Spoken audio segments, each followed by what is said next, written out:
Hey everyone, and welcome back to another consignment update here at Gardner Holgate Auction Rooms in Corsham, Wiltshire, UK. Similar to last week, we are going to do another condensed video. Still lots to have a look at, still lots of really nice things in this to see in this video.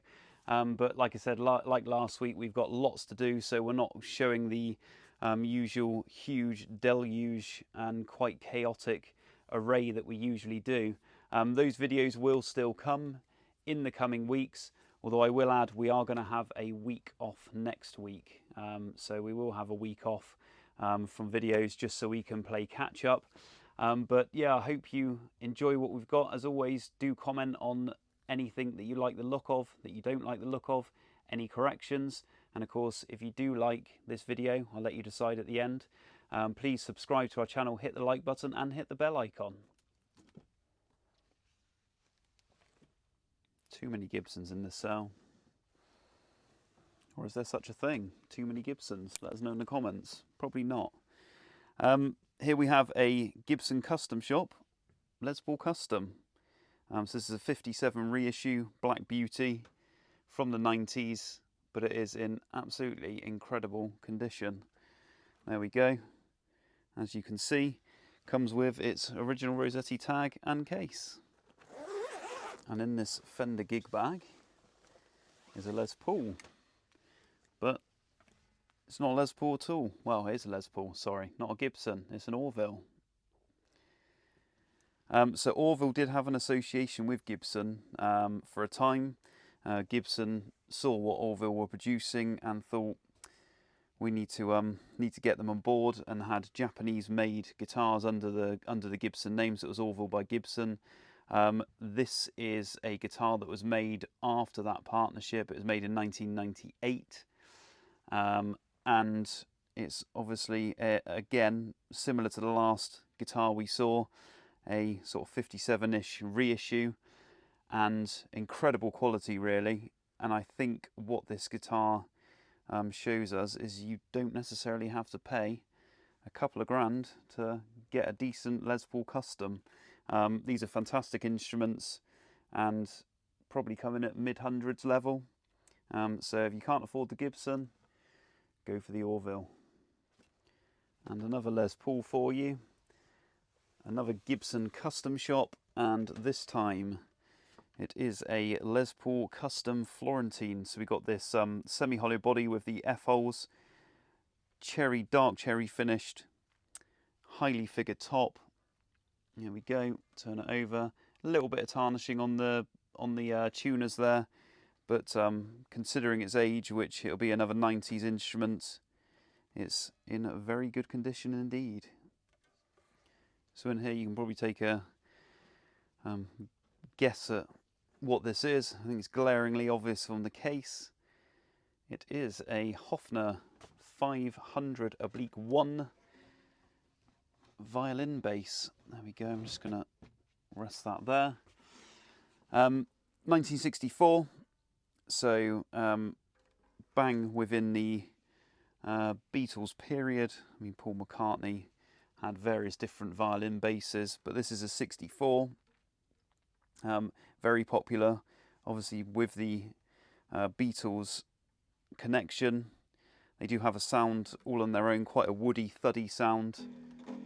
I do like them a lot, for their sound at least anyway. But iconic guitar, comes with its original Selmer case. The Selmer case is in absolutely stunning condition, and the bass is not bad at all.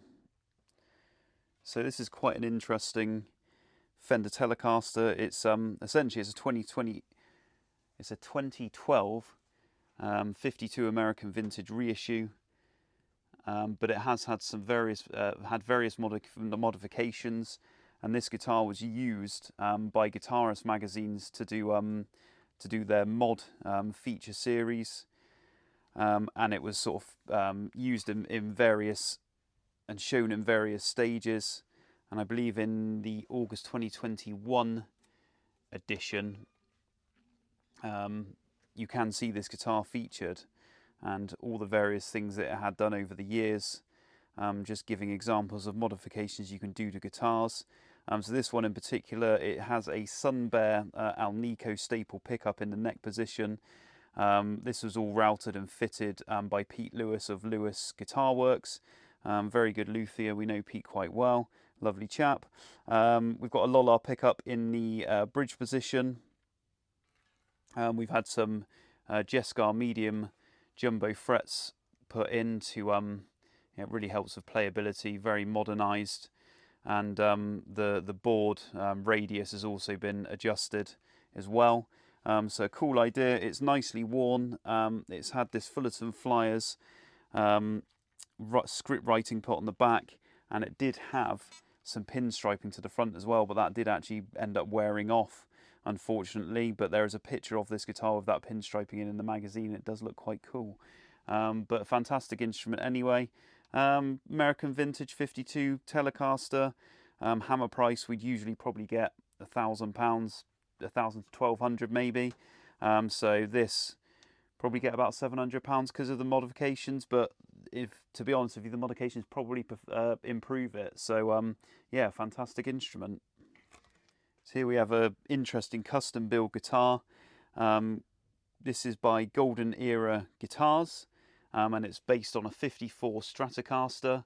Really cool custom build, really well made. So we've got this ash body, as you can see, really nicely aged and checked. And then we've got similar kind of checking on the maple neck as well. Really cool guitar. We've got sort of correct specification hardware. Frets are more modern style, larger frets, but you can see all the aging on the fretboard. And then the pickups are Dominger custom wound for the project. But yeah, really cool guitar. To be honest with you, just as good as any custom shop relic by Fender, I think. But there you go, treat yourself. Estimate £500 to £800. And in here, absolutely stunning guitar. Brace yourselves. Well, actually, some of you probably won't even agree with me, but I think it's a stunning guitar. When guitars and art collide, and it's a first for us. This is a 2018 Michael Spalt Fracture 2 electric guitar, Austrian luthier. Yeah, makes some incredible guitars. So this top is essentially lots of different types of wood, which the spec sheet will reveal what they are, with this sort of this abstract art top on this what looks like mahogany back there. But yeah, there we go. Really is a stunning thing. It's a great guitar in its own right as well, of course. Very expensive new, these guitars. I think they're in excess of £5,000. It won't be in the auction at that. Yeah, here we go. And there is a spec sheet, and you can see all the woods used for the body. We've got mahogany, pine, maple, ash, Meranti, and then the neck there, mahogany, and the Indian rosewood fingerboard. But yeah, really cool guitar and a great art piece as well as being a great instrument. Lovely thing.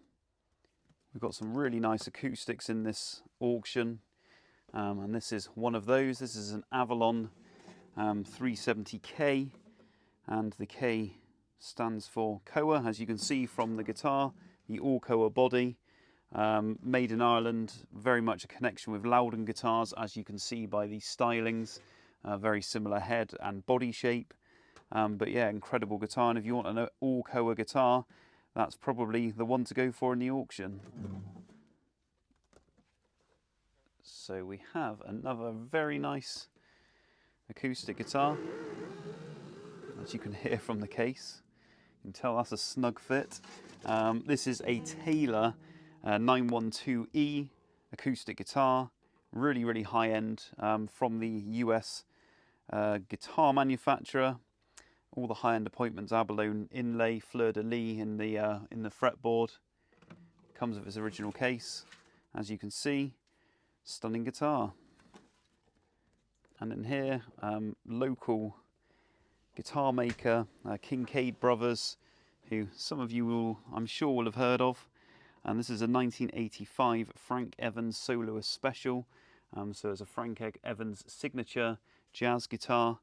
and really cool thing. Quite a unique stylings, really good timbers on it, figured maple, and there we go, Kinkade Brothers on the back of the head, and all labelled up nicely inside as well, and comes with a very good quality fitted Carlton case. I thought I'd show this because we don't often see many of them. It's a 12-string Gretsch Country Gentleman from 2015, Japanese made, and pretty much in as new condition as you can see. Doesn't look like it's been played much at all. It has come from an estate sale, like a lot of these things unfortunately do, but there we go, fantastic condition. I like baritones and 6-string basses, so I thought I'd show this. Mexican-made Fender Bass VI, comes with the Jazzmaster type pickup in the bridge position, and then the Jaguar type pickups in the neck and middle. But there we go. If you want a Bass 6, that's a very cool option for you. And here we have another Japanese-made Gretsch for you. This one, a white Falcon, and this is the G7594 model. So it's the more thin line rather than the deeper bodied Falcon. You can see some discoloration that's happened to the finish as it's been used. There we go, some discoloration to the neck as well, but otherwise it's in pretty good condition. As with all Falcons, comes with this orange sparkle binding, quite an iconic guitar, and comes with its original case. And another Japanese-made Gretsch, this time the Duane Eddy model. This is from 1998, in the iconic orange finish, and a few minor scratches, but generally very, very good. Comes with a slightly later Gretsch case, doesn't look like the original hard case, but there we go, Gretsch Duane Eddy from 98. And yet another Gretsch, this time a Viking from 1972. There we go, turn it round, natural finish. It's in what I feel is very good condition. Some loss to the gold plating as you'd expect over the years, but comes with its case as well. Fantastic instrument. We've got another Gibson, but it's a bass guitar because we don't get many Gibson basses. This is from 2008 and it's a EB3. I really like the EB3 model. You get a lot of variety tonally, and they're based on the SG, which just makes them immediately cool in my book. So there we go, 2008 Gibson EB3. And in here, a unusual Martin guitar, 1935 Martin C1. Don't see many archtops, like you don't see many electrics from Martin, so they did dip their toe in various other markets, but obviously the acoustic guitar really is their thing, and they kind of quickly gave up the idea and stuck to what they know best. But obviously good Martin quality, so this was their sort of idea of an archtop guitar with the F-holes, so of the period in the 30s, trying to compete with other sort of jazz and archtop makers. But there we go, that is a 1935 C1, and obviously being quite rare, seeing that they didn't make many guitars of this type. So in here we have a pretty rare guitar. I've certainly never had one before. This is a 2009 Gibson Duane Eddy. There we go. He had association with various brands, of course Gretsch and Guild as well. But this is a limited edition guitar. We've got the walnut finished maple body there, got the Bigsby and the Filtertron type pickups. There we go, and turn it over and you can see the low serial number. I'm not sure how many of these they made. Maybe it was 100, maybe it was a few more. Let me know in the comments if you know. I've not actually researched the exact number yet, but it comes with all its papers and its original case. And just because everyone loves the Wild Dog tone, I'll show you a 1960s Burns split sound electric guitar. There we go, reveal the logo there on the head. But these guitars do sound fantastic. Not Burns guitars aren't for everyone, but I think these in particular, they tend to be good players, and they've got some good good tonal options there. I do love Burns pickups, but then I'm a huge fan of Brian May, so they give you, most Burns pickups give you that instant Brian May sound when you dial it in, but a cool British guitar from the 60s. So in here we have, what should I say, here we have a 1982 Steinberger GL4T in absolutely incredible condition. If we think of the how old it is now, older than me anyway. So yeah, fantastic condition, headless, US made guitar, screams the 80s, comes with its original gig bag. So in here we have a Ovation, slightly different, this being a 12 string. This is a Preacher Deluxe from 1975, in great condition, typical Ovation head. Really fancy inlays on the board there. And yeah, cool electric Ovation from the 70s. Just thought I'd feature this because I think it's a cool thing. British made guitar, 1988, and this is a Gordy Redshift custom. These were made by Richard Evans, and it's thought that this guitar is the only one that was made with black finish. Now, I'm not going to say that is 100% guaranteed. You're not going to get a platinum seal of approval on that, but this is what I've been told anyway. But fantastic condition, especially considering it's now, what would that be now? How old am I? What year did you say it was? 1988, so 37 years old. Incredible.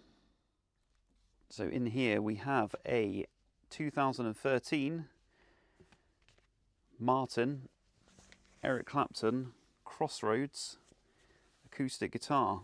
So this is a very limited run that was made of the 00028 EC model to raise funds for the Eric Clapton's Crossroads Rehabilitation Centre. So fantastic instrument, not many made at all. All of them were hand signed by Eric Clapton to both the label and the certificate, which was in that envelope that I handed over to Chris a second ago.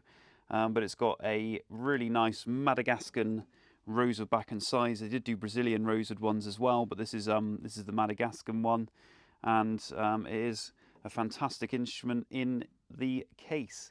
We do have another very nice custom shop Martin Eric Clapton guitar in the cell, and it will all be up in the catalogue hopefully soon, as we are still whizzing through it all. So we've got so much stuff to choose from. I'm just going to pick something random off the shelf and we'll see what we've got in there. So I'll look here. Safe bet as it's a Gibson case, and I think from memory this is a lefty, and it is. So a treat for the lefties. We've got a Gibson Memphis traditional, ES-335 traditional, and this one is from 2017 I believe, 2018, there we go. Cherry finish, left-handed ES-335 from the Memphis factory, and it is in good condition. And while we're on lefty guitars, we did have a few from the same consignor, so I will show you the other ones just while we're here, just to keep you lefties happy. So this is a 2014, as we can see, Fender Custom Shop 1955 Stratocaster NOS, left-handed electric guitar.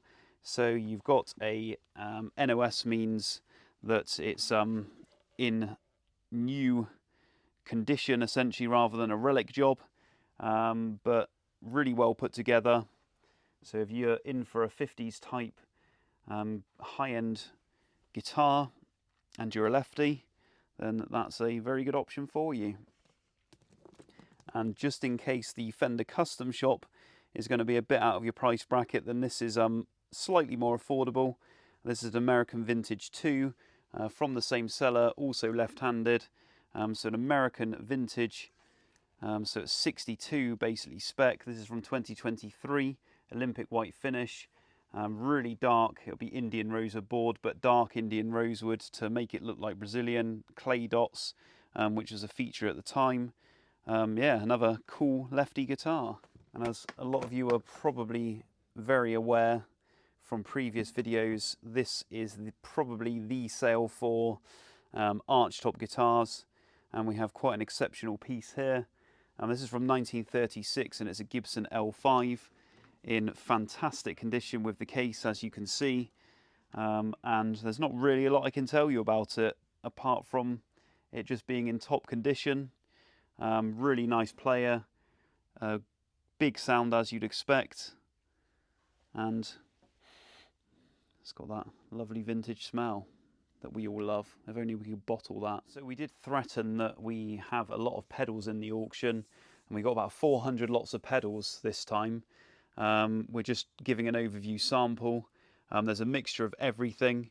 So you name it, we've probably got it in one way or another. We've got some really cool vintage pieces, lots of early Boss pedals as well. I believe there's a Park Fuzz somewhere. They're always popular. But modern pedals as well, not just on this table. You can see some more at the back there, and then we've got them all up on this shelf as well. So what we are actually doing is we're going to be taking the pedals from the rest of the auction, and we're going to be putting them on the following Monday. So it's gone from a 4-day sale to a 5-day sale. Just it's finally happened just because we've got so many lots. We've got just under 1900 lots. So the Monday after the auction, which will be the 16th, I believe, 16th of June, the pedals will happen. So it's still under the same sale. It's just being spread over the weekend. So Saturday and Sunday will be closed, and then we'll open again Monday, smack bang into it, and we will be offering approximately 400 lots of pedals. So if you're into your pedals or know anyone that is, let them know, because it's going to be a cool event on its own. So a bass with a very cool story. There we go.